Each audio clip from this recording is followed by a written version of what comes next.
You're tuned in to KOOP HD1 HD3 Hornsby, and this is the Community Pilot Show. Today's guest, I have Aralyn with me, and in looking through some of my records, I found that your first visit on the Community Pilot Show as our co-pilot and stewardess and entertainment was on the 3rd of April last year. And I recall at that time, I described you as Queen of the Weird. You were recognized as Queen of the Weird on national TV. You decorated cars and houses in kind of interesting ways. You cavorted with a pig. And cavorted with a pig. Yeah, All right. We'll leave that there. We'll leave that there. Yeah. But I also mentioned that through your coffee clutches, which I had attended, your writings, your videos, your blogging, your vlogging as well, you were much more serious and contribute to a very useful dialogue. You know, today we're talking about fools in general. We'll have Beth Burns and one of her wonderful actors in here to talk about their recent production of The Rover, which is full of fools, and some of Shakespeare's fools. But it made me think about the fool in Lear. And it's, I'll just read a quote here. When Cordelia, Lear's only well-intentioned daughter, is banished from the kingdom, Fool immediately assumes her role as Lear's protector. The fool is the king's advocate, honest and loyal, and through his use of irony, sarcasm, and humor, he is able to point out Lear's faults. Now, we have a guest with us that you brought along with us, Don Bender. Don, does that sound like Aralyn to you? That's a perfect Aralyn, actually. There. And so I want to turn this over to you, Aralyn, because you did all my work for me by having your coffee clutch subject on dialogue and discourse today, and Don was part of it. So introduce Don, introduce what you were talking about this morning, and share it with our listeners. Yes. Don Bender and I have been friends for some time, and we've talked about all kinds of things, and of recent, we've been talking more about what I call civility in our state of affairs here. And when I was about 10 years old, maybe, I remember many times standing at the door, listening to my parents in the living room, who had 3 or 4 couples over for cookies and coffee or whatever. And I listened to discussions like, well, I think Eisenhower would be the best president because, after all, you know, he was real effective in the war, and he's got those skills to lead, and da-da-da-da-da. Then somebody would say, yes, I think that's true, but, you know, Stevenson, who doesn't have the military skills, he has a lot of other skills, and he has this, this, and this. And then somebody would say, you're right. That would be very good background for being president. But what about his feelings about this topic? And they would just have what I would call a civil conversation. But somewhere along the line, people have just now moved to a place where they talk about politics, they talk about issues like they're just fools. They just call each other names and yell and scream, and so...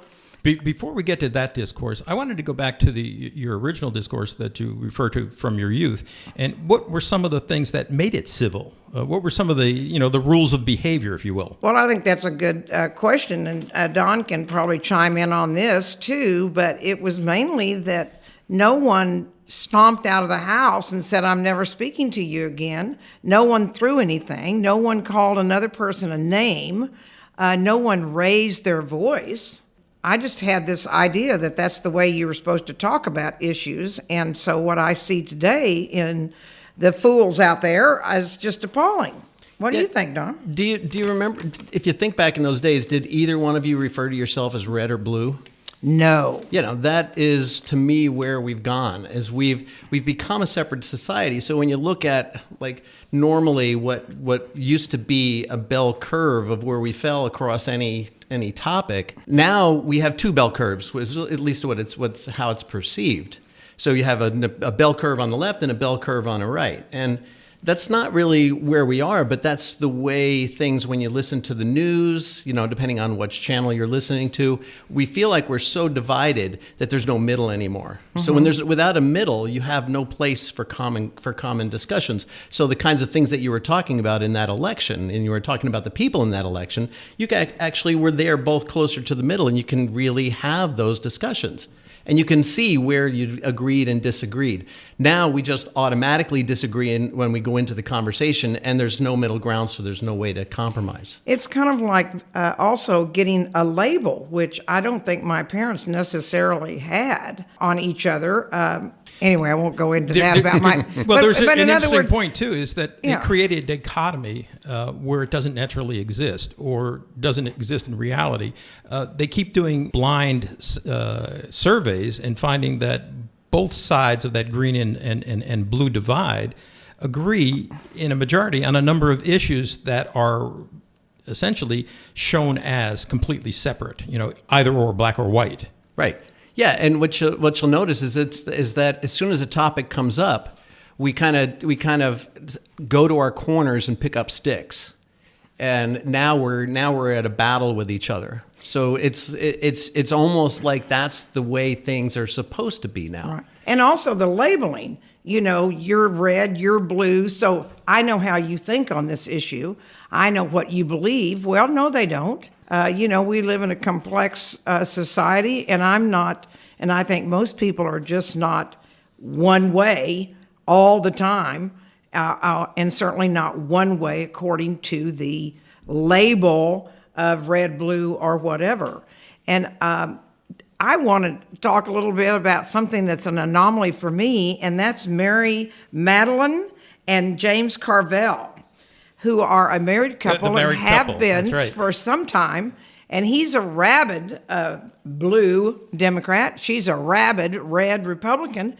But yet they seem, at least they're still married after 25 years. Who knows? But they seem to get along just fine. So maybe they ought to go on the road and teach people how They used to be on the air together, I believe, on talk shows, as I recall. But Yeah. that goes back to, I think, Bush 1, if I'm not mistaken. There's an interesting thing that I stumbled on. I'm not going to suggest that I'm any more than a fool about understanding this. But I got three fools in this room, but we like it that way. I came across the Dunning-Kruger effect. And I'm going to go to the short, abbreviated, my translation of it. But it says, the error begins with a misunderstanding of the self and a misunderstanding of the others. And there's a presumption of, essentially, the two social psychologists came up with a cognitive bias of illusory superiority from people of lower ability and an external misperception of people of high ability. And I think in the last election, what we saw is that there were a great many of our fellow citizens who were not heard and felt very badly about not being heard. And I would say we're totally disabused by at least one party in terms of being heard or spoken to. The other party, on the other hand, I would suggest use them as a fool. But that's just me speaking. But I wonder if we've adopted that as our starting point. Like, I know what I know and you're wrong. Type of thing. Do you find that in arguments? Do you find that within a few words from somebody that you're speaking to, you're already not listening to them? Yeah. Yeah, what I've been looking at. So I've been studying this ever since the 2016 election. I've been involved in politics, or at least had a strong interest in politics for a long time. And what happens is that we come into a conversation with a point of view, and our point of view is made up of our conversations that we've had over our lives and the experiences that we've had over our lives, and they're all different. So there's 7.5 billion people on this planet, and there's 7.5 billion different points of view, and every single one of them thinks that they're right. So you enter in a conversation right away with something that you think you got to defend, especially when the conversation starts like you say something and then the other person immediately says you're wrong, and then now you're in a battle rather than and all listening drops out. So we have to actually get to a place where you open up your listening, where you're not listening, where you're actually hearing the words that people are saying rather than hearing the conversation going on in your head about what those people are saying. Yeah, actually listen to what the other point of view is and hopefully build upon that or learn from it. I think I've learned a lot from criticism coming up through the education and field profession that I was in. Being criticized is every day, but you tend to listen to what people say and take it to heart a little bit more, even though your feelings are hurt and you have to go sit in a corner and cry for a while. Aralyn, one last thought before we go to a break? Yeah, I was just thinking about the fact that if you listen, it's a good possibility that you can find something that you agree with or something that you think is right with the other person. And then when they stop talking, you can say, boy, you're right about that, or I agree with you on that. And the person feels really good and they drop some of that defense about, having to protect themselves or having to fight to be right or to be heard. That is the value that is not added. What is it? I think Bill Clinton was famous for saying, even a blind pig will find an acorn. And I think if we go into any conversation with that, at least in the back of our mind, we might open our ears and our minds a little bit to that. You're listening to the Community Pilot Show at KOP, Radio for People, Not for Profit. We're going to play a couple of UAs, and then we'll be right back with Aralyn Hughes and Don Bender. The government is in the very best of hands from Lil Abner. And I think just about every single word in there from the 50s is very pertinent today as far as our politics. And it is my pivot, my shifting gears into talking about politics with my guests, Aralyn Hughes and Don Bender. Aralyn, what is the impact of this discourse that we have in private on public discourse and particularly on politics? And what are some of the impacts on our fragile republic based on a representative democracy? Well, I think the question is definitely, can our democracy survive the fact that we are so polarized and that we don't talk to each other? Representative Paul Gosar from Arizona, and he, in the midterm elections, he had 6 brothers and sisters, and they could not agree on the political tone and the ideas that their brother had, so they endorsed the candidate running against him and worked in that campaign. And I don't think we've seen anything like that in a long time. And so can the democracy survive things like that? Is our future going to be polarized and we're just stuck with it? I just don't know. It worries me. Yeah, it does me too, which is why I've been really focused these days on how can we get back to the middle again? How can we really start having conversations where we really strongly disagree with the people that we're in conversations with, because they often devolve into just somebody, each one of us trying to prove that we're right. And what I started to find is like in some conversations like around gun control, is that if I really get to a point where I'm listening to somebody and not just hearing what they're saying, but and bracketing all the conversation that's going on in my head that's telling me about what they're saying. But if I can start to get a little deeper and say, what are some of the emotions that I'm feeling from this person? And then even go beyond that, try to get to what they're committed to. Because when you get to that level, when you get to really at their heart, that's when you can actually have a conversation and you can actually give that back to them. So did you ever notice that when you're in a conversation and somebody really gets that they're heard, like you give them back what they said in a way that's like, yeah, that is what I meant. And suddenly they don't have to say anything more. Right. When you get to that level in a conversation, then you can have dialogue. But you have to come from a place where you're ready to give up your point of view and really be interested in learning what the other person has to say. Right. And what I find sometimes is that, I'm now 72 years old, so I'm older than a lot of people. You're just bragging. Oh, come on. And then the other thing is I grew up in a very small town and was very sheltered. And when I went to college, it was like the world opened up, but that was only the beginning, because then I decided I wanted to travel. So I think people don't understand with me, because now I'm kind of, I've been around the world. I'm bragging again.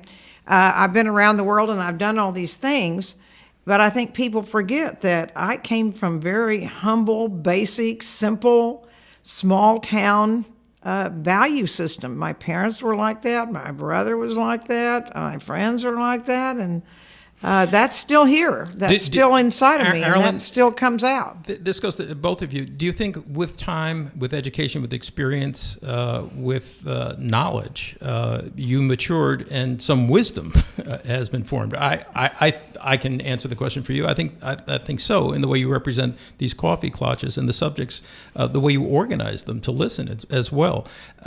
Any comments? I'm interested in knowing about the visuals.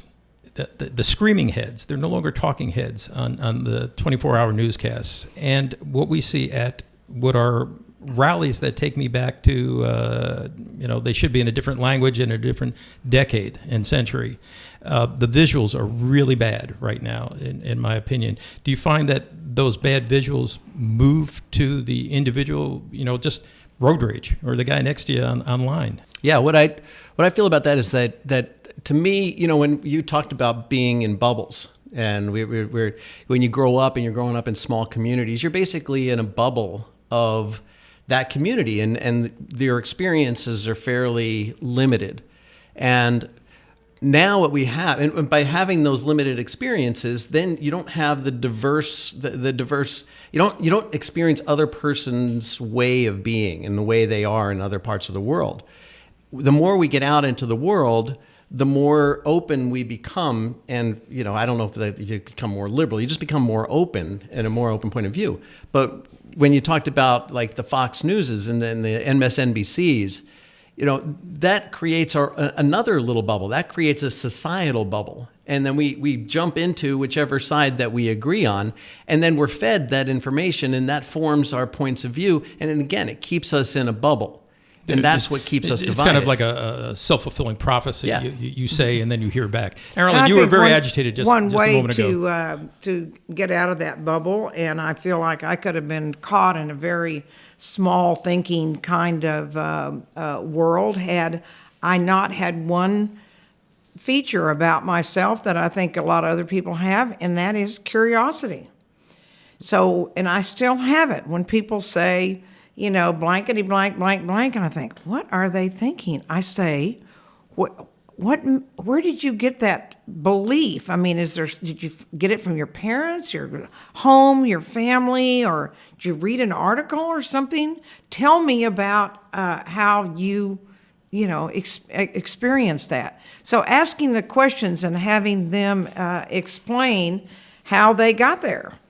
With their beliefs. You hear the things about small town. You hear about child abuse. You hear about the Catholic Church that did a lot of things to them in all different kinds of ways. And I think that helps to open your vision so that you can think a little better for yourself as to what works and is right for you and for the people around you. And my dad always said, you've got to do what's right, and you've got to do what's true, and you've got to do what's honest, because the only person you have to live with is you. I want to ask you one last question before we completely run out of time, and that's about humility. Okay, and whether that helps. And I want to, again, because we're going to transition into the hidden room very shortly, I want to, just a quote from As You Like It. "The fool doth think he is wise, but the wise man knows himself to be a fool." That's kind of an interesting way to open it or enter a conversation. What are your thoughts on that before we leave our audience behind and move on? Another way of saying that is that the more I know, the less I know. It's like I start to discover more and more about the world, and then I suddenly have the experience of how little I actually do know. So as I'm growing older and I'm learning more and discovering that I really don't know, that's actually given me the ability to keep an open mind when I go into these discussions. Aralyn, and I any think last thoughts that's from an you? age thing. I mean, I think that as you age, you get more clear that, you don't really know as much as you thought you did. And just as when we were younger, we thought we knew everything. And I don't remember much of what I knew. That's another problem that you come up with. did you grow up in the 60s? What's the deal? I never grew up. That's the problem, too. But we have simply run out of time. I'd like to get some information from you, Aralyn, about your coffee clutches and all your other media things. How can we find out more about you? Well, I have a Facebook page called Aralyn's Tuesday Coffee Clutch. Is that with a C or a K? With a K. No, with a C. It's with a the C. wrong one. It's the wrong one. Yeah, it's there the you go. wrong one. I knew there was one wrong word we meet at 9:30 to 11 on Tuesdays, and we're kind of in South You're across East the river. Austin, That's all I across know. the river, but not very much. And another reason why I thank you for coming here, because I know it's a very busy day for you. And Don, I understand you've got something going on this evening as well. I do, yeah. We're going to have I'm gathering a community together. It's going to be up in the Brentwood neighborhood, the Brentwood Bible Church on the corner of Woodrow and Alegria. And we're just going to get the community together and talk about how to have civil discourse. How do we bring those conversations? It's got to start. It's got to start somewhere, and it might as well start with you, Don. Yeah. It will. Yeah, okay. We're gonna shift gears into part 2 of the Community Pilot Show with the Hidden Room as we go with Kelly Willis seeking another fool. So thanks very much, Aralyn and Don.